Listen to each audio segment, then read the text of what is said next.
우리가 그 성경을 보면은 예수님을 만난 사람들이 참 다양하다라는 걸 알 수 있습니다. 종교 지도자로부터 시작해서 그 당시에 이 죄인으로 취급받는 사람들, 그래서 사회에서 버림받은 사람들, 그런 사람들까지 다 예수님을 만났습니다. 심지어는 어린아이들조차 전혀 예수님을 까다롭게 생각하지 아니하고 예수님께 접근했음을 볼 수 있습니다. 예수님께서 마태복음 11장 29절에 나는 마음이 온유하고 겸손하다 이렇게 말씀했는데 정말 예수님은 온유하신 분이었고 겸손한 분이셨습니다. 심지어는 예수님을 대적하는 사람들조차도 예수님 앞에 쉽게 접근을 해서 예수님을 반대한 그런 모습도 우리가 볼 수 있습니다. 이 온유함 속에는 소위 말하는 친절함이라는 게 있습니다. 온유하다라는 것이 밖으로 드러날 때는 친절함으로 드러납니다. 그래서 에베소서 4장 32절 보면은 서로 친절하게 하며 이렇게 말씀했습니다. 그러니까 우리가 온유하다는 증거는 사람들을 대했을 때 굉장히 친절하게 이렇게 대하는 거죠. 그러니까 상대방을 친절하게 대한다는 것은 그만큼 인격이 성숙했다는 하나의 증거라고 말씀을 합니다. 그러니까 우리가 예수님을 배운다면 이런 예수님, 이 땅에 오셔서 온유하고 겸손하게 사신 예수님을 우리가 배운다면 우리도 예수님을 닮아가게 될 것이고 그 예수님을 닮아가게 된다면 우리도 온유해질 것이 분명합니다. 닮아간다는 것은 변해간다는 겁니다. 이 대상이라는 게 있어야 돼요. 닮는다는 것은 대상이 있어야 되고요. 대상이 있어야 변해가는 겁니다. 근데 만약에 우리 속에 누군가를 닮아가야 한다는 그 모델이 없다면 우리 변하지 않습니다. 그러니까 그냥 내가 그냥 이 살아가는 그대로 살아가려고 하지 이 변화를 추구하지 않습니다. 그러나 어떤 대상이 우리에게 이분을 닮아가야겠다고 우리 어떤 이 대상이 형성이 되면 우리의 삶이 변합니다. 그래서 예수님을 만난 사람 중에서 내가 저 예수님을 닮아가야겠다라고 생각했던 사람들은 변했습니다. 그런데 어떤 사람들이 있었냐면 예수님을 만났지만 예수님으로부터 배우지 못한 사람들이 있습니다. 그들은 바뀌지 않습니다. 그러니까 예수님을 만났지만 바뀌지 않습니다. 심지어는 예수님께서 그들의 문제가 무엇인가를 가르쳐 줘도 안 바꿉니다. 그러니까 이런 사람들이 있습니다.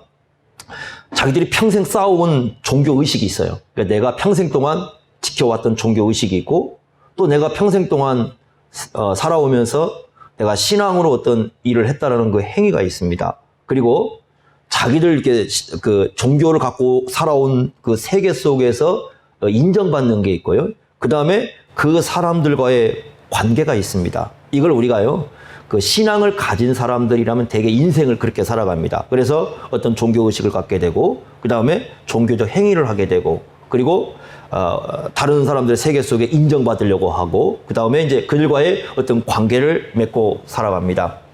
그걸 안 버리는 거, 바꾸질 못하는 겁니다. 그러니까 예수님이라는 분을 만났지만 그것을 바꾸지 않습니다. 그러니까 자기들이 지금까지 살아왔던 그 삶의 전체적인 체계를 바꾸지를 못하는 거죠. 바로 그 대표적인 사람들이 누구였냐면 바리새인들이었습니다. 그렇기 때문에 대부분 바리새인들은 거의 뭐 대부분이라고 봐야 되겠죠. 예수님을 따르지를 않았습니다. 그러니까 예수님을 만난 바리새인들은 참 많습니다.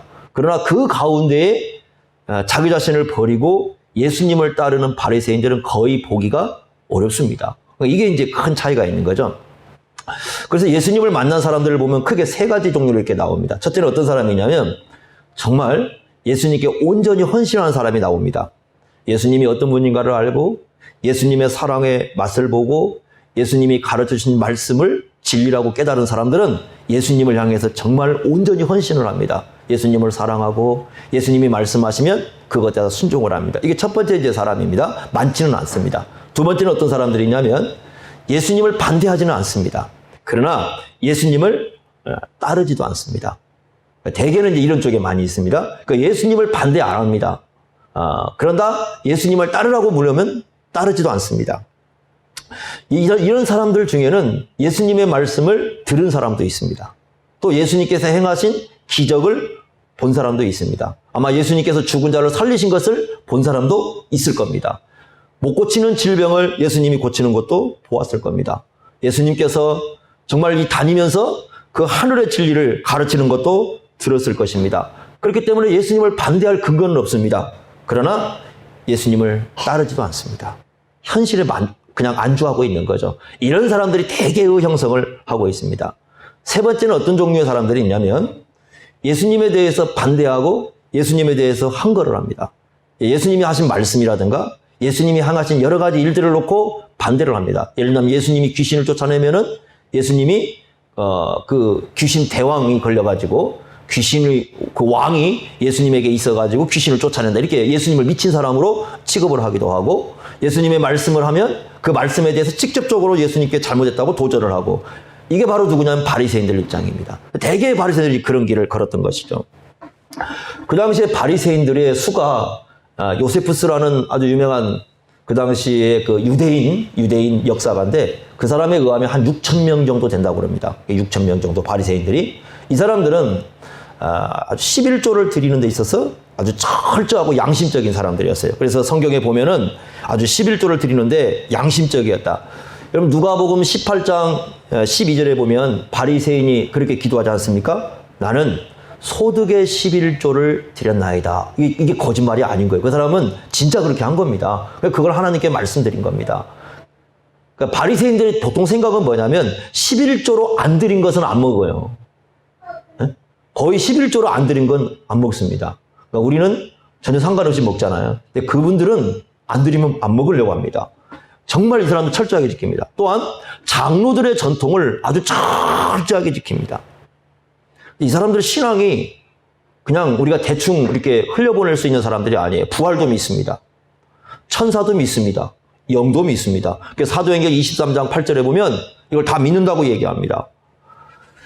그 당시에 유대인들의 하나님을 섬기는 신앙을 이끌었던 그런 사람들입니다. 심지어는 한 주에 2번을 금식을 합니다. 월요일 날 금식을 하고 목요일 날 금식을 합니다. 목요일 날 금식하는 것은 모세가 그 시내산에 올라간 그날을 기념해서 목요일 날 금식을 하고 월요일 날 금식을 하는 것은 모세가 시내산에서 내려온 그날을 기념을 해서 월요일 날 금식을 합니다. 그래서 이 사람들은 일주일에 2번씩 금식을 합니다. 그러니까 바리새파에 속해 있다라고 한다면 그 당시 유대 속에서는 굉장히 존경을 받고 종교적이고 하나님을 신실하게 섬기는 사람들로 인정받는 사람들의 그룹들이었습니다. 그 그룹에 속한 한 바리새인이 오늘 말씀 보면 예수님을 초청하고 있습니다. 여러분 37절 보시면 그렇게 말씀하죠. 한 바리새인이 점심 식사에 예수님을 초청을 합니다. 내용을 봐서는 예수님을 주님으로 고백한 사람은 분명히 아닌 것 같아요. 예수님을 주님으로 고백하고 초청했다기보다는 그 당시에 훌륭한 선생님이 있으면 만약에 저분이 훌륭한 선생님이다 이렇게 생각이 되면 자기 집에 초청을 해가지고 같이 식사도 하고 율법에 대해서 토론도 하고 이제 그런 일이 이 사람들에게 있었기 때문에 아마 이제 그런 의미에서 예수님을 초청을 했을 겁니다. 그런데 38절에 보니까 어떤 일이 발생했냐면 식사를 하기 전에 예수님이 손을 씻지 않는 거예요. 그걸 바리새인이 보고 이상하게 여겼다라고 이상하게 여겼다는 거 뭐예요? 자신들이 생각한 상식 수준으로 안 맞는 일을 하는 거죠. 그러니까 자기들이 평상시 하고 있는 그런 수준으로 맞지 않는 그런 행동을 지금 예수님이 하고 있는 겁니다. 손을 씻는 것은 우리는 지금 손 열심히 여러분 씻죠, 그죠? 지금은 또 코로나가 오니까 열심히 씻지만 그런 위생적인 문제가 아니에요. 이 사람들은 정결의식입니다. 정결의식입니다. 자, 부정한 것이 혹시나 자기 손에 묻었을까 씻는 겁니다. 예를 든다면 유대인들이요, 이방인들을 만났다고 해보세요. 이방인을 만났을 때에 그 이방인과 만약에 악수를 하거나 접촉을 했다면 부정해지는 겁니다. 그러니까 이 사람들은 부정해지지 않기 위해서 열심히 손을 씻는 겁니다. 근데 예수님께서 자기들 이렇게 그룹 속에 왔는데 손을 씻지 않는 거예요. 아마 제가 볼 때는 예수님이 의도적으로 안 씻었을 거예요. 왜냐하면 예수님께서 뭔가를 이들에게 가르쳐 주고 싶어 했을 겁니다. 그래서 의도적으로 손을 씻지 않았을 확률이 높습니다. 여러분, 우리가 지금 사실 교회에서 저 사람 바리새인 같아 이런 표현을 쓰지만 이거 잘 모르고 쓰는 사람들이 굉장히 많습니다.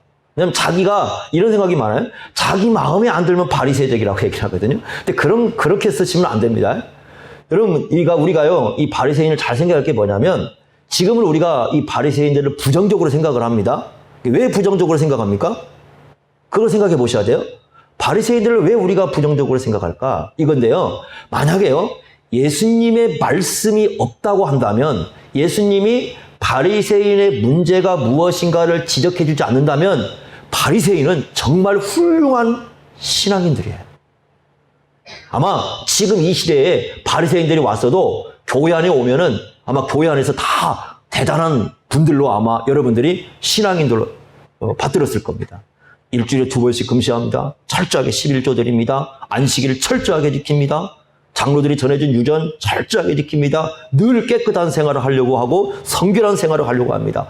아마 우리가 이들 따라가기 쉽지 않을 겁니다. 그러니까 만약에 우리가 1세기 당시에 태어났다면, 그리고 예수님의 말씀이 없었다면 우리는 바리새인의 신앙에 대해서 정말 존경했을 겁니다. 그리고 그들의 신앙에 대해서 굉장히 훌륭한 사람들로 우리는 얘기했을 겁니다. 그런데 왜 우리가 그런 바리새인들을 부정적으로 보느냐? 이유는 딱 하나입니다. 예수님께서 그렇게 말씀해 주셨기 때문에.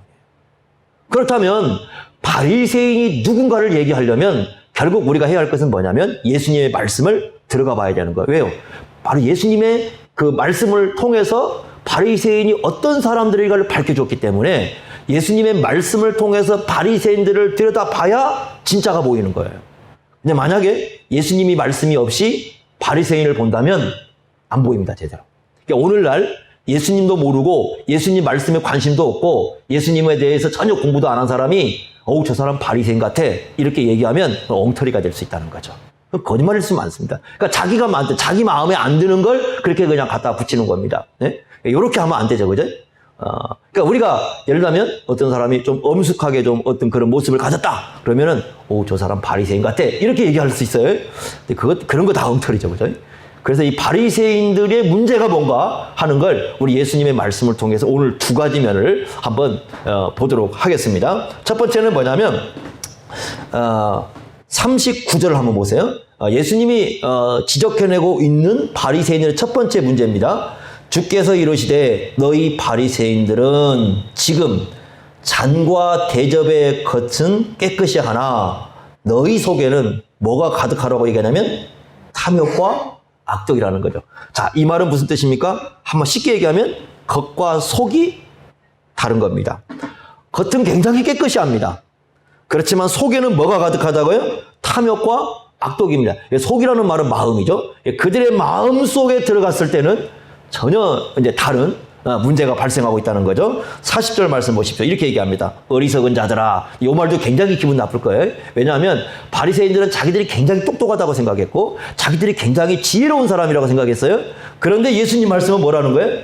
어리석은 자들아. 바리새인 일단 굉장히 기분 나쁘겠죠. 겉을 만드신 이가 속도 만들지 않겠느냐? 지금 누구 얘기하는 겁니까? 겉을 만들고 속을 만드신 분이 누구 얘기하는 거예요? 바로 하나님 얘기하시는 거죠.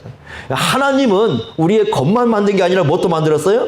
속도 만들었어요. 그 얘기는 무슨 뜻이겠습니까? 우리의 겉만 아는 것이 아니라 우리의 속도 다 어떻게 하신다고요? 다 하신다고요.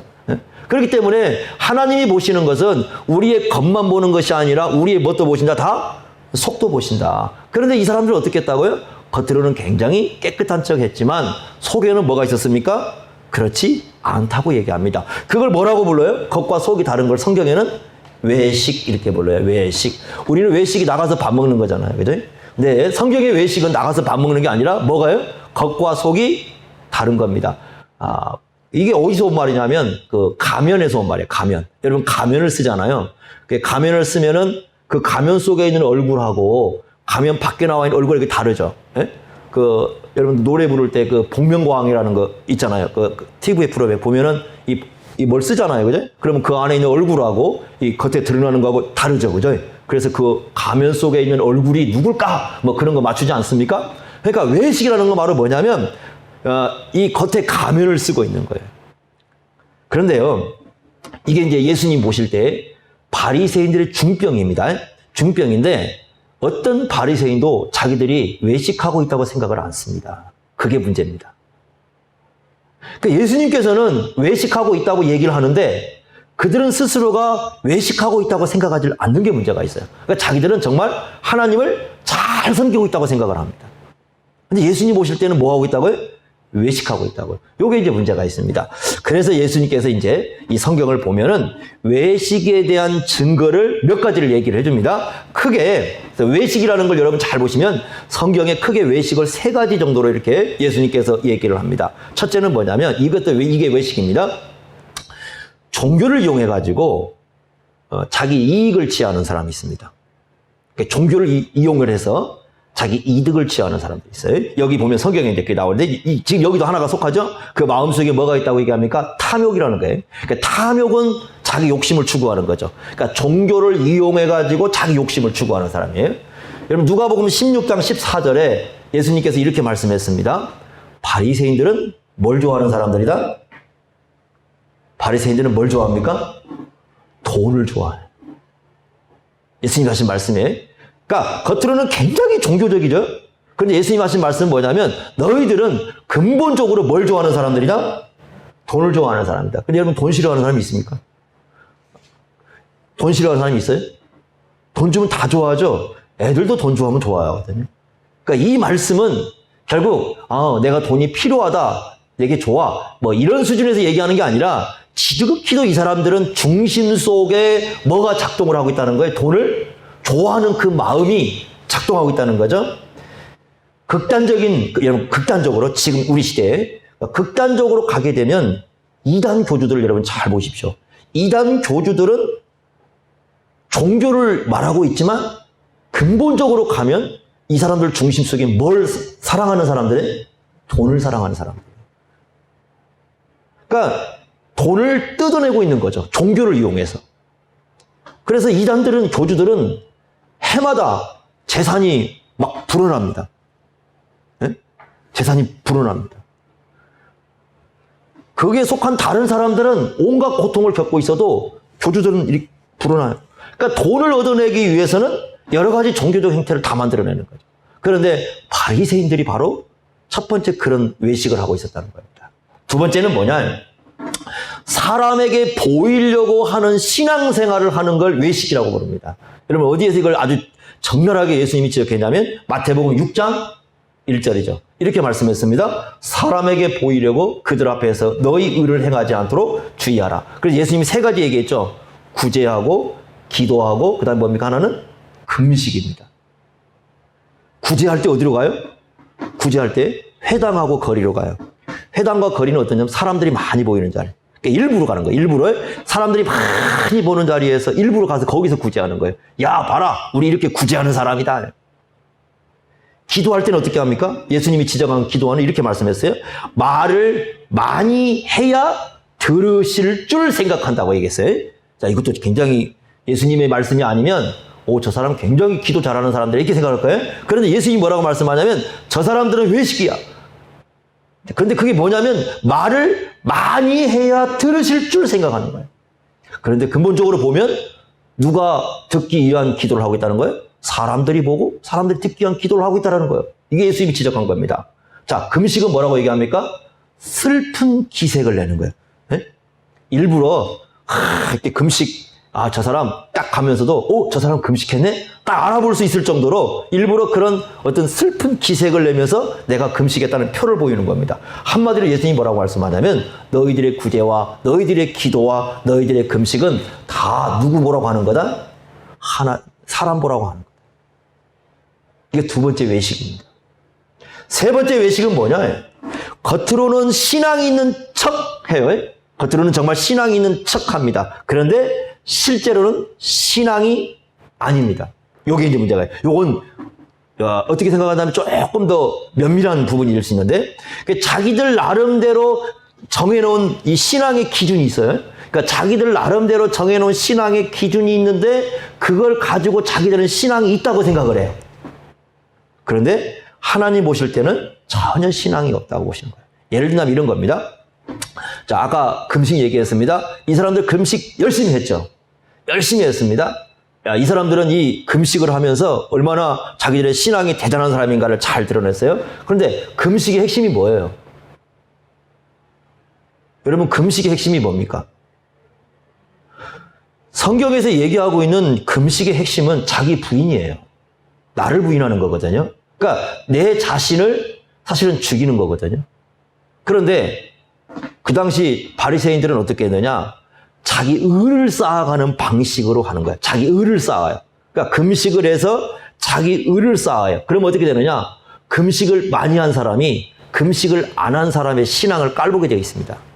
자기 의를 쌓아가면 나는 요만큼 금식을 했기 때문에 나는 신앙 레벨이 요만큼 되는 사람이야. 그죠? 나는 요만큼 되는 사람이야. 그러니까 40일 금식하는 사람은 7일 금식하는 사람 깔보는 거고, 7일 금식하는 사람은 이틀 금식하는 사람 깔보는 거고, 이틀 금식하는 사람은 하루 금식하는 사람 깔보고, 막 서로 금식을 갖고 신앙 레벨을 정해놓고 막 나누는 겁니다. 그건 금식이 안 되는 거예요. 진짜 만약에 금식을 했다면 어떻게 되느냐? 누구를 깔보는 게 아니라 자기가 가장 밑바닥으로 가야 돼요. 바울처럼 나는 죄인 중에 뭐라고요? 괴수요하고 밑으로 가야 되는 거예요. 왜냐면 자기 부인을 해야 되니까. 근데 이 사람들의 신앙은 그게 아닌 거예요. 오히려 그 금식을 하면서 신앙의 레벨을 정해놓고 서로 어떻게 하는 거예요? 쌈박질을 하고 있는 겁니다. 그러니 이게 신앙이냐? 아니라는 겁니다. 겉으로는 금식이라는 신앙의 형태를 갖고 있지만 실제로 봤을 때는 신앙이 아니라고 얘기합니다. 우리가 알아야 할 게 뭐냐? 하나님은 절대로 이런 외식에 속는다, 안 속는다? 안 속는다. 사람들은 속아요. 하나님은 안 속습니다. 그래서 우리가 여기서 조심해야 할 게 뭐냐면 하나님 앞에 두 개의 얼굴을 가지면 안 된다는 겁니다. 그러니까 예수님이 말씀하실 때 가장 중요한 부분은 그거예요. 이런 거예요. 우리가 신앙생활할 때 부족할 수 있습니다. 다 부족하지요, 사람들이? 실수할 수 있습니다. 실수 다 하지요.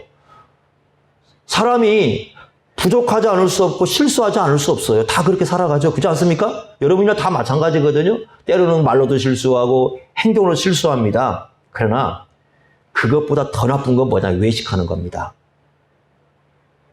실수했는데 실수 안 하는 척하고, 잘못했는데 안 하는 척하고 그걸 다른 걸로 가리고, 오히려 그게 훨씬 더 나쁜 거예요.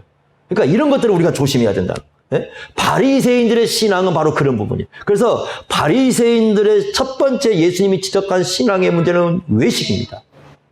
신앙을 이용해서 자기 이득을 취하려고 하면 그건 바리새인적인 겁니다. 예전에 어떤 분이 그런 얘기합니다. 가끔 지금도 그런 사람들이 있어요. 이렇게 이제 교회를 대형 교회로 이렇게 옮겨가시는 분들이 계세요. 가끔 가다가. 그래서 왜 대형 교회로 가려고 합니까? 음식점을 한다. 대형 교회 가면 많은 사람들이 와가지고 우리 음식점 먹어줄 거 아닙니까? 조그마한 교회 가봐야 누가 와서 먹어주겠어요? 큰 교회를 가야 그래도 많은 사람들이 와주지요. 목적이 뭐예요? 첫 번째 거예요. 그러니까 저기가 정말 주님께서 기뻐하는 교회입니다 라고 생각해서 가는 게 아니라 이미 마음속에 뭘 가지고 있는 거예요? 자기의 욕심을 갖고 있는 거죠. 이것이 주님께서 보시는 뭐라고요? 바로 외식이라는 겁니다. 또 어떤 사람이 있어요? 사람에게 보이는 것. 그러니까 종교적인 것처럼 하는데 사람에게 보이려고 하는. 엊그제 어떤 목사님이 전화가 와서 그럽니다. 어떤 목사님이 자기에게 그 백화점 상품권을 주셨대요. 그래서 이분은 그걸 받아가지고 그 다른 분을 또 주셨대, 이렇게 줬대요. 왜냐하면 더 어려운 사람이 있는 것 같아가지고 그분을 이렇게 드렸답니다. 그런데 이제 어느 날인가 요 목사님이 이제 그 받은 목사님의 사모님한테 자꾸 물어보더랍니다. 혹시 뭐 안 받았냐고 목사님한테 묻더래요. 그래서 사모님은 목사님이 얘기를 안 했기 때문에 전혀 받은 줄 모르고 있었던 거예요. 아무것도 안 줬다고. 그게 이제 이상한 거라. 또 다시 두 번째 또 만났더니 또 물어보더랍니다. 정말 목사님이 아무것도 안 줬냐고. 아무것도 안 줬다고. 왜냐면 사모님이 목사님 감사합니다. 뭔가 뭐 그런 얘기가 나와야 되는데 아무것도 안 나온 거예요. 그러니까 이제 이 주신 목사님이 물어봤답니다. 이제 그 목사님 불러가지고 젊은 목사인데 아니 내가 그거 줬는데 사모님 안 드렸냐고 이렇게 물어봤더래요. 그랬더니 제가 그거에 목사님이 주신 거 저는 감사한데 어려운 분이 있어서 제가 그거 드렸습니다. 그 다음부터 말을 안 드려요. 그랬더니 정말 삐져가지고 전혀 그러니까 그걸 통해서 뭔가를 칭찬을 듣고 싶었는데 사모님한테 아무 얘기도 없으니까 이제 이분이 그 다음부터 말을 안 해가지고 한참 동안 말을 안 했다고 하면서 전화가 와가지고 그 얘기를 하는 거 보고 야, 참 그래 사람들이 뭐 이제 둘이서 뭐 더 이상 할 말은 없고 이제 그런 얘기를 했습니다만은 어쨌든 사람들이 그런다니까요. 예? 그런 겁니다. 세 번째는 뭐냐? 겉으로 드러나는 신앙 같아요. 여러분, 제가 가끔 이런 질문을 합니다. 아까 대형교회 나와서 얘기하는데 이렇게 묻습니다. 대형교회에 있다고 신앙도 큽니까? 자, 물어보겠습니다. 교회가 사람이 많이 모인다고 신앙이 큰 겁니까? 절대 그렇지 않습니다. 전 세계적으로 지금 인류 역사에서 가장 큰 교회는 어떤 교회였어요? 소위 말하는 광야교회였습니다. 그죠? 아무리 우리나라가 제일 큰 교회가 우리나라에 있다 할지라도 광야교회 못 따라갑니다. 광야 이스라엘 백성은 광야교회라고 하죠. 거기는 250만의 신앙인들이 했습니다. 그런데 신앙이 성숙한 신앙이었습니까? 아니면 아주 미숙한 사람들이었습니까? 다 미숙한 사람들. 규모가 신앙을 결정해 주지 않아요. 그런데 사람들이 그렇게 생각을 해요. 장차 우리가 이렇게 생각하시면 장차 우리는요 하나님 앞에 가면 벌거벗은 것처럼 다 드러내야 됩니다. 우리가. 그러면 어떻게 해야 되냐? 지금부터 우리 그렇게 살아야 돼요. 그러니까 지금부터 우리가 어떻게 살아야 되냐? 좀 솔직하게 살아야 됩니다. 꾸미지 말고. 용기가 필요합니다. 거기에는. 그러니까 내가 나를 신앙적으로 가식을 행하지 않고 나를 이렇게 포장을 하지 않는 데는 용기가 좀 필요합니다. 그냥 있는 그대로 우리 자신들을 바라보주는 거. 여러분, 그게 하나님께서 오히려 외식보다 훨씬 그걸 중요하게 생각합니다.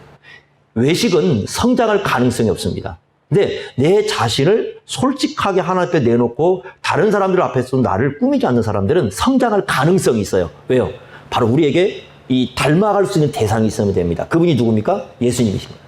우리가 닮아가야 할 예수님만 계시면 우리는 변할 가능성이 있습니다. 그러나 우리 자신을 포장하고 신앙이 없는데 신앙이 있는 것처럼 하고 막 이렇게 다 우리 자신을 어떤 이렇게 여기 말씀한 것처럼 겉과 속이 다른 외식으로 우리를 꾸미는 사람들은 성장할 가능성이 존재하지 않습니다. 그게 누굴 닮은 신앙들이다? 바리새인을 닮은 거예요. 두 번째는 뭐냐? 두 번째로 보겠습니다. 그러면 바리새인들의 두 번째 문제를 보겠는데 42절 한번 보세요. 이렇게 말씀했습니다. 화 있을 진저 너희 바리새인 이것 갖고 이제 화를 선언합니다. 너희가 박하와 이 박하는 집에서 보통 기른 아주 사소한 그 당시 식물이었다고 그래요. 그러니까 사소한 것까지 다 11조를 드렸어요. 박하, 운양, 모든 채소. 여러분 시장에서 채소 사오고 11조 안 드리죠? 이분들은 채소까지 11조를 드렸습니다. 그러니까 얼마나 대단한 사람. 우리 김장하면서 11조 안 드리잖아요. 그죠? 그냥 다 갖다 김장 데쳐서 어떻게 하면 다 갖다 담아야지 11조 이런 거 않잖아요. 이 사람들은 채소까지 다 11조를 드렸습니다. 형식적인 거죠. 그런데 뭐라고 되어 있습니까? 그건 있지만 뭐가 없다? 공의와 하나님께 대한 사랑은 버렸다. 이렇게 말씀하잖아요. 그 다음 말씀 중요합니다. 그러나 이것도 행하고 이것이라는 건 뭡니까? 공의와 하나님에 대한 사랑입니다. 그것도 있어야 되고 그 다음에 저것은 뭐예요? 11조죠. 드리는 거죠. 형식적인 거죠. 그것도 뭐 하지 마라? 버리지 마라. 이건 무슨 문제냐면 이런 문제입니다. 형식과 내용의 문제예요. 그러니까 지금 이 바리새인들의 문제는 뭐였냐면 형식은 있는데 뭐가 없어요? 내용이 없는 거예요. 공이라는 건 뭐냐? 여러분 공이라는 걸 우리가 법정에서 생각하는 그런 개념으로 이해하지 마시고요. 우리가 이 공이라는 개념은 우리가 구약에서 생각해야 되는데 일반 세상에서 얘기하는 법적 개념이 공의를 얘기하는 게 아니라 하나님의 의도와 연관이 되어 있어요. 그러니까 하나님의 마음에 맞게 살아가는 삶을 뭐라고 부르는 거냐면 공이라고 불러요. 구약에서는요. 그러니까 예를 들면 어떤 약한 사람이 있습니다. 연약한 사람이 있어요. 그러면 그 연약한 사람이 있을 때 하나님께서 우리에게 주신 걸 가지고 저 사람을 도와줬어요. 그걸 성경에서는 뭐라고 불러요? 공이라고 불러요. 그걸. 왜냐하면 그게 누구의 의도에 맞아요? 하나님의 의도에 맞기 때문에 이렇게 얘기하는 겁니다. 공의를 구약에서. 그러니까 공이라는 건 바로 그거라는 거죠. 그 다음에 사랑입니다. 하나님께 대한 어떤 사랑의 고백이 바로 이 속에 있어야 되는 것을 드러내겠습니다라는 어떤 신앙 고백이 있어야 되는데 이게 없었다는 거죠. 그 예수님 말씀은 이것도 행하고 저것도 버리지 마라. 이 말은 무슨 뜻이겠습니까? 내용과 형식이 균형이 있어야 된다는 거예요. 문제는 바리새인들은 그게 없었다는 거죠. 여러분 이런 겁니다. 내가 마음속에 누구를 사랑한다고 얘기합니다. 그런데 이걸 사랑이 있으면 표현을 해야 되지 않습니까? 네, 표현을 안 하는 거예요. 그러니까 저쪽에서는 내가 저 사람을 사랑하는 줄 전혀 몰라요. 왜? 내가 뭐 하지 않으니까? 표현을 하지 않으니까. 그 뭐가 없는 거예요? 마음은 있는데 뭐가 없어요? 형식이 없는 거죠. 그죠? 형식이 없어요. 두 번째 어떤 사람이 있느냐? 표현을 해요. 늘 사랑한다고 얘기하는데 마음속에 진짜 사랑하는 마음이 없어요. 그치? 그런 사람 있죠, 그죠? 입 서비스 한다. 늘 입으로 사랑합니다 하는데 진짜 마음속에 들어가면 사랑하는 마음은 전혀 없어. 그러죠? 그럼 둘 다 뭐예요? 일단 정상은 아닙니다. 그래서 야고보서에서 이런 문제를 다루죠. 야고보에서 이런 문제를 다루면서 뭐라고 말씀하냐면 행함이 없는 믿음은 뭐라고 했냐면 영혼 없는 몸이다. 영혼 없는 몸. 자, 여러분 두 가지 문제가 있습니다. 하나는 뭐냐면 영혼은 있어요. 영혼은 있는데 몸이 없다고 하면 어떻게 되느냐? 전혀 이게 여러분 우리 영혼이 있는데 몸이 없잖아요. 그러면 우리 이 영혼의 활동이 나타날 수가 없어요. 왜냐하면 하나님께서 우리를 그렇게 만들어놨기 때문에 영혼이 있는데 몸이 없으면 우리 이 몸의 활동이 이게 안 드러나는 겁니다. 영혼의 활동이 안 드러나는 거예요. 그러니까 영혼은 있는데 몸이 없어요. 이거 문제죠, 그죠? 두 번째, 몸은 있는데 영혼이 없다고 생각해 보세요. 몸은 있어요. 영혼이 없습니다. 그럼 그 사람 어떻게 합니까? 무덤에 갖다 묻지요. 왜요? 이 사람 어떤 사람이에요? 죽은 사람이잖아요. 안 그렇습니까? 몸은 있는데 영혼이 없으면 어떤 사람이에요? 죽은 사람이에요. 그러니까 예수님이 말씀해요. 이 사람들을 실제로 보면은 이 사람들은 자기들 나름대로는 형식적으로 굉장히 신앙이 있다고 하지만 실상을 보면 이 사람들은 다 죽은 사람들이에요. 믿음이 없는 사람들이죠. 자, 그래서 여기서 두 번째 다루는 문제는 조금은 아까보다 겉과 속보다 조금 더 우리가 깊이 들어가서 어떤 문제냐면 형식과 내용의 문제를 지금 다루고 있습니다. 그래서 형식과 내용의 균형이 이루어지지 않는 신앙이 누굴 닮은 신앙이에요? 바리새인 닮은 신앙이에요. 여러분 갈라디아서 5장 6절에 이렇게 말씀했습니다. 자, 몇 가지인지 우리가 한번 생각해 보겠습니다. 갈라디아서 5장 6절 보면 사랑으로서 역사하는 믿음 이렇게 돼 있어요. 이게 참 굉장히 의미 있고 깊이 있는 신앙입니다. 사랑으로서 역사하는 믿음 이렇게 말씀했습니다. 여러분 데살로니가전서 1장 3절에 성령님의 역사 가운데 있는 사람을 이제 세 가지로 나눠서 얘기하는데 특별히 두 개 얘기하자면 믿음의 역사와 사랑의 수고를 얘기하죠. 자, 그러면 사랑에는 뭐가 따른다고요? 수고가 따르는 거죠. 수고라는 것은 외부로 이렇게 형식적으로 드러나게 되어 있습니다. 믿음은 뭐냐? 믿음의 핵심이 있습니다. 믿음의 핵심은 예수님을 믿는 거죠. 여러분 이걸 잘 하셔야 됩니다. 그러니까 성경에서 믿음이라는 것은 신앙 고백으로 나오죠. 근데 신앙 고백으로 나오는데 믿음의 핵심은 뭐냐면 내가 믿는다는 데 있는 게 아니라 누굴 믿는다는 데 있어요? 예수님을 믿는다는 게 핵심. 그러니까 믿음의 핵심은 예수님을 믿는 거지 내가 믿는다는 데 있는 게 아니에요. 그러니까 우리는 믿음이라고 하면 뭐라고 하냐면 믿사옵고 해서 내가 믿는 걸 강조를 하거든요. 그 성경에서는 그걸 믿음이라고 하지 않아요. 네? 그거 일반 사회학적으로 뭐라고 불러요? 그건 신념이에요. 자기 신념인 거야. 우리가 신념과 믿음을 헷갈리면 안 됩니다. 믿음은 분명한 대상이 있어요. 누굴 믿는 거예요? 예수를 믿는 거고요. 신념은 뭐냐면 그냥 내가 믿는 거예요. 그건 신념이에요. 여러분 신념을 신앙으로 착각하시면 안 됩니다. 근데 얼마 전에 어떤 분이 어떤 교회에 큰 문제가 발생했어요. 근데 그 교회에 어떤 분이 큰 하나님 앞에 죄를 범했어요. 그랬는데 한 목사님이 오셔가지고 설교를 했는데 제가 그 설교 내용을 이렇게 들여다봤어요. 근데 이 분을 갖다가 옹호하기 위해서 뭐라고 얘기하냐면 이렇게 설교를 하시더라고요. 믿음보다 중요한 게 사랑입니다. 이렇게 설교를 했어요. 저는 그렇게 얘기했습니다. 저 목사요 정말 엉터리다. 믿음보다 중요한 게 사랑이다. 그 말은 무슨 뜻이에요? 죄를 덮자는 얘기잖아요. 교묘합니다. 그런데 성경은 뭐라고 했냐면 이렇게 되어 있습니다. 사랑으로서 역사하는 뭐라고요? 믿음이라고요. 자, 그럼 이건 이제 이렇게 되는 겁니다. 만약에 어떤 사람이 내가 믿음이 있어요. 나 정말 믿음이 있어요. 라고 얘기를 해요. 그런데 사랑의 수고를 안 합니다. 사랑하는 내 마음을 갖고 수고하는 표현이 안 나와요. 그러면 그건 진정한 믿음이 아니라는 거예요. 또 이런 사람이 있습니다. 교회 안에서 정말 사랑이 있어 사랑이 있어. 그런데 내부로 들어갑니까? 믿음의 역사가 아니야. 문제가 있는 겁니다. 그러니까 믿음의 역사라는 건 뭐냐면 내가 정말 왜 이 일을 하는가? 그랬을 때 예수 그리스도가 나의 주님이시기 때문에 그 주님을 내가 사랑하기 때문에 내가 이 일을 한다는 그 믿음이 있어야 하거든요. 그 믿음의 역사로 뭐가 나와야 돼요? 사랑이 나와야 되는데 열심히 본인이 구제도 하고 막 열심히 뭔가 봉사도 하고 다 하는데 근본으로 딱 들어가 봤더니 믿음의 역사가 아니라 그냥 자기 열심인 거예요. 이 두 가지는 뭐가 문제야? 하나는 내용의 문제고 하나는 형식의 문제잖아요. 근데 성경에서 강조하는 건 뭐예요? 우리가 이 믿음의 역사에서 뭐가 나오는 거예요? 사랑의 수고가 나오는 겁니다. 이 두 가지가 균형을 이룰 때에 그게 바로 누구를 온전히 따라가는 신앙이라고 얘기하는 겁니까? 성령님을 온전히 따라가는 신앙이에요. 그러니까 어느 한쪽의 형식과 내용에 어느 한쪽을 치우치는 게 아니라 형식과 내용이 함께 가는 거죠. 자, 우리 예배 드립니다.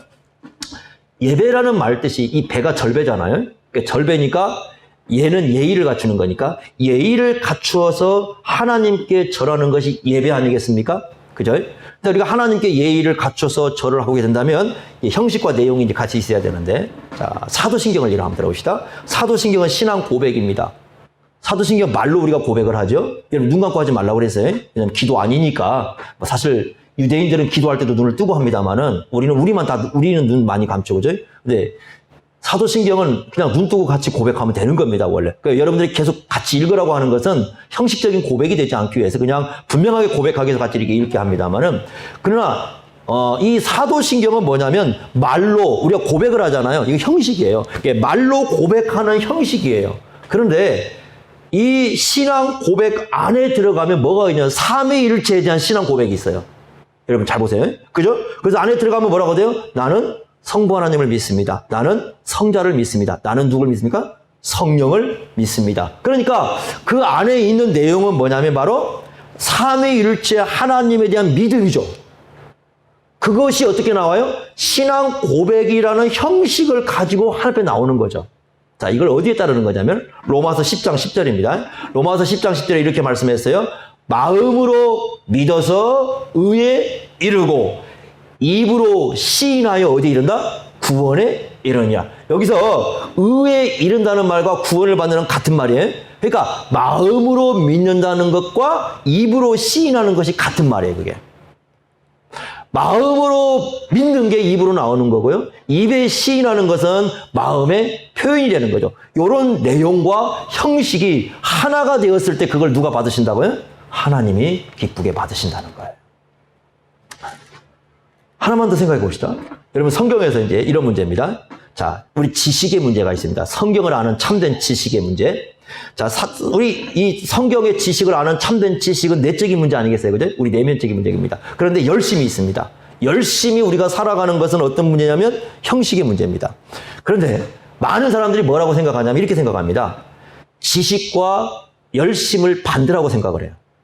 그래서 어떤 사람이 성경에 대한 참된 지식을 갖고 있으면 열심히 이게 별로 없는 것처럼 생각하고 열심히 있으면 또 뭔가 그건 떨어지기 이렇게 생각해요. 그런데 성경은 그렇게 말하지 않습니다. 성경은 이 둘이 균형을 이룹니다. 자, 이런 사람들이 있어요. 지식은 있어요. 지식은 있는데 열심이 없어요. 그런 사람들이 있어요. 이 지식은 많이 막 성경 지식은 막 툭 건드리면 막 쏟아져 나옵니다. 그런데 열심히 없는 사람이 있을 수 있어요. 그런 사람들은 이제 소위 말하는 지식 신앙에 빠질 확률이 높습니다. 막 성경에 대해서 하나님의 사랑에 대해서 읊으라고 하면 막 창세기부터 요한계시록까지 줄줄 읊어요. 그런데 실제로 사랑하는 삶은 전혀 나오지 않아요. 그럼 이것은 영혼 없는 뭔가처럼 될 수 있어요. 이제 위험한 신앙이죠. 또 어떤 사람이 있느냐? 열심은 있습니다. 이게 그 사도 바울이 로마서 10장에 하는 얘기입니다. 로마서 10장에 자기가 옛날에 그랬다는 거죠. 그리고 바리새인들이 유대인들이 다 그 신앙에 빠졌다는 거죠. 열심은 있는데 뭐라고 되어 있습니까? 올바른 지식이 없어요. 열심히 해. 열심히 해. 참된 지식이 없어. 그건 우리가 뭐라고 부르시냐면 맹신이라고 부르어요. 좀 더 나아가면 그게 광신이 되는 겁니다. 그러니까 성경에는 두 가지를 다 강조합니다. 첫째는 뭐냐? 올바른 지식을 가져야 돼요. 정말 성경을 통해서 참된 지식을 갖고 하나님이 어떤 분인가를 알고 우리가 알아야 됩니다. 하나님을 알아가는 지식이 우리 속에 풍성하게 있어야 됩니다. 동시에 그 지식에 따른 열정이 있어야 돼요. 이게 굉장히 중요한 겁니다. 정말 하나님을 아는 지식을 갖고 있다면 그 심령에서부터 하나님을 향한 열정이 나오게 되어 있습니다. 참으로 안다면, 하나님을 참으로 안다면 하나님을 참으로 사랑합니다. 여러분, 삼위일체 신앙이라는 걸 제가 그래요. 저도 이 예전에 삼위일체 우리가 얘기했지 않습니까? 그러니까 삼위일체 얘기하면 이걸 신학적으로 생각하면 이런 거예요. 그거 신학교에서나 배우고 말아야 할 일이지. 그 삼위일체를 굳이 와가지고 얘기를 합니까? 그 머리 아프게 골치 아프게 이렇게 생각하거든요. 그러니까 삼위일체 신학을 골치 아프게 생각하는 사람들은 하나님을 아는 지식 속에서 누리는 기쁨이 없어요. 그런데요, 어느 순간에 성경 계시를 통해서 삼위일체 신학을 이렇게 이제 알게 되고, 성부 하나님이 이런 분이었구나. 성자 예수님이 이런 분이었구나. 성령 하나님이 이런 분이었구나. 이 삼위 하나님이 낳은 사람을 위해서 또 교회를 위해서 이렇게 수많은 역사를 했구나 하는 사실을 깨닫기 시작을 하니까 어떻게 되냐면 이 마음속에요, 삼위일체 신학이 물밀 때 표현할 수 없는 감격으로 와요. 표현할 수 없는 감격으로 와요. 이걸 뭐라고 딱히 설명하기가 어려워요. 이 가슴에서 정말 담아둘 수 없는 어떤 그런 벅참이 우리 속에서 솟아나옵니다. 삼위일체 신학이라는 게. 그래서 성부 하나님, 성자 하나님, 성령 하나님 그러면 골치 아픈 신학이 되는 것이 아니라 그것이 우리의 가슴을 뛰게 만들어요. 찬송하게 만들고요. 삼위일체 하나님은. 그분을 생각할 때, 와, 정말 이런 분들이 이렇게 삼위 하나님이 우리를 가운데 역사했다는 이 사실을 놓고 우리가 우리 자신을 하나님 앞에 드리지 않을 수 없는 헌신의 마음이 우리 속에 생기는 거예요. 여러분, 예배를 와도 그렇습니다. 특히 목사들이 특히 이제 그런 경우 많아요. 앞에서 인도할 때는요, 열심히 예배 드리라고 하면서 저쪽 여러분들과 같이 자리에 앉아가지고 예배 드릴 때는 뒷좌석 가져가지고 앞으로 나오지도 않습니다. 앞에 설 때 다 나오라고 하고 되게 그런 경우 많습니다. 그리고 제가 좀 싫어해요, 그런 거. 왜냐면, 그냥 여러 가지 있어요. 여러분, 그렇게 하시면 됩니다. 그런데 저는 그렇게 어느 순간에 제가 이렇게 생각했습니다. 그래서 삼위일체 하나님을 깨닫고 난 다음에, 저희들도 이제 그렇게 예배 드리잖아요. 그러면 일부러 뒷좌석 안 앉습니다. 제일로 앞자리 갑니다. 죄송합니다. 이거 우리 뒷좌석 뭐라고 하는 게 아니에요, 지금. 우리 공간이 그런데. 그렇게 가면은 일부러 그렇게 앉아요. 앉아가지고 어떻게 하느냐. 앞에서 목사님이 찬송 부르지 않습니까? 그럼 크게 부릅니다. 찬송 크게 불러요. 네? 목사님이 그 아멘 할 때가 되면 아멘 크게 합니다. 기도할 때도 아멘 하고, 말씀 다 끝날 때 아멘 하고 합니다. 왜냐하면 그때는 제가 갔을 때 목사로 앉아 있는 게 아니고 그냥 저도 하나의 예배 드리는 자로 앉아 있는 거예요. 목사지만 그렇게 하고, 그러니까 예배를 누가 드리라고 해서 드리는 게 아니고 누가 막 하라고 해서 하는 게 아니라 막 누가 막 그거 안 하면 큰일 나고 예배 안 드리면 일 생기고 그래서 예배를 드리는 게 아니라 삼위일체 하나님을 깨닫고 나니까 그분의 그 영광스러움을 아니까 바꿀 수 없는 거예요. 이게 너무 귀중한 겁니다. 그 삼위 하나님을 높인다는 그 자리에 내가 서 있다는 것이 얼마나 이게 감사한 게 모르는 거예요. 이거 알지도 못해요, 세상 사람. 깨닫지도 못해요. 가르쳐줘도 몰라요. 신학교 와도요, 조지신학 가르칠 때 삼위일체의 말을 하면 벌써 인상이 다 찌그러집니다. 왜? 그 어려운 걸 또 여기서 가르치고 이렇게 돼버려요. 삼위일체 하나님을 배우면서 그러는 거. 아니, 여러분 생각해 보세요. 제가 있습니다. 누가 제 안에 있는데 어떤 사람이 제 아내를 막 칭찬을 합니다. 예? 지난주에도 누가 제 카톡을 봤나 봐요. 거기 보고 나서, 야, 저한테 전화가 왔어요. 너희들 둘은 어떻게 그렇게 조화가 이루어지며 네 아내가 왜 이렇게 예쁘냐 그래요. 나는 너 괜찮은데 네 아내 왜 이래. 그러면 여러분 기쁨이 오겠습니까? 아니면 거기에서 다른 생각이 들겠어요? 누군가가 나와 가까이 있는 사람 정말 칭찬해주고 이렇게 하면 어떻게 되겠어요? 그게 우리 속에 기쁨이 되는 거죠? 그렇게 돼야 될, 그게 당연한 거죠. 그죠? 그래, 맞아.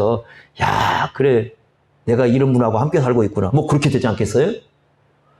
하나님에 대해서, 여러분, 우리가, 만약에 내가 정말 친밀하고, 친근하고, 가까운 사람이 있을 때, 그 사람을 누군가가 높여주면 내가 기쁨이 되잖아요. 그리고 그 사람을 누군가가 또 욕하면 내가 또 그 마음 속에서 기쁨이, 내가 떨어져가지고 오히려 막 화가 나고 막 그러잖아요?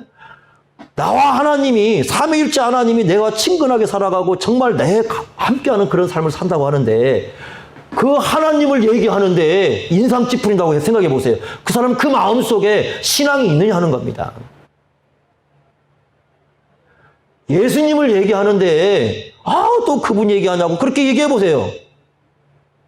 성령님을 얘기하는데 어렵게 그런 거 얘기하냐고 그렇게 해보세요. 그냥 기도하면서 열만 받으면 되지, 그죠? 기도하면서 그냥 열받아가지고 마음에 뜨거워가지고 그냥 그렇게 하면 되지. 뭔 성령님에 대해서 성경을 통해서 이런 분이라고 얘기하냐고. 그런 사람들이 있거든요. 그게 진짜 사랑하는 걸까요? 삼위일체 하나님을 내가 사랑하고 있고 그분을 내가 알고 있고 그분을 섬긴다면 절대 그럴 수가 없는 거예요. 오히려 그분들을 얘기할 때 마음에 기쁨이 오고 그분들을 얘기하면 가슴이 벅차오르고 그분들을 얘기하면 우리 가슴이 뛰고 그래야 되는 거예요. 그게 삼위일체 하나님을 정말 아는 사람들이거든요.